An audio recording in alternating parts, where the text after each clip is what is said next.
Broiler মুরগি খেলে শরীরে ৩টি মারাত্মক ক্ষতি হয়। আমরা অনেকেই কিন্তু ব্রয়লার মুরগি পছন্দ করি। ফার্মের যে মুরগিগুলো আছে এগুলো আমরা অনেকেই পছন্দ করি এবং আমাদের ছোট ছোট বাচ্চাদেরকে এই ব্রয়লার মুরগি খাওয়াতে পছন্দ করি, কারণ এটা একটু ওই দেশি মুরগির থেকে একটু নরম হয় এবং হাড়গুলো একটু নরম থাকে। আমরা এটাই খাওয়াই। মনে রাখবেন, ব্যবসায়িক অনেকরাই দেখা যাচ্ছে দ্রুত এটাকে বড় করার জন্য এটার ভিতরে অ্যান্টিবায়োটিক এবং এটার ভিতরে হরমোন দিয়ে এটাকে দ্রুত বড় করে এবং এটার ভিতরে প্রচুর পরিমাণে ফ্যাট থাকে।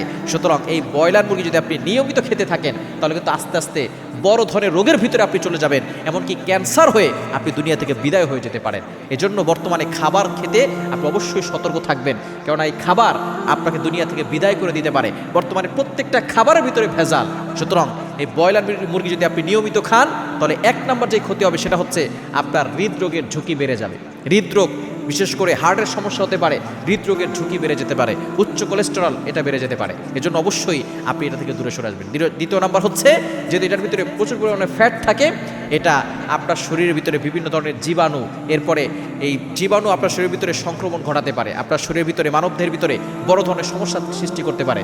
যেহেতু বিভিন্ন ধরনের অ্যান্টিবায়োটিক দিয়ে এটাকে দ্রুত বড় করা হয়, এটা যখন আপনার শরীরে যাবে তখন আপনার ভিতরে জীবাণু সংক্রমণ এটা বাড়তে পারে। এবং ৩ নম্বর হচ্ছে, রোগ প্রতিরোধ ক্ষমতা কমে যাবে। বর্তমানে ছোট ছোট বাচ্চাদের দেখবেন রোগ প্রতিরোধ ক্ষমতা খুবই কম, একটুতেই তারা অসুস্থ হয়ে পড়ে। কেন?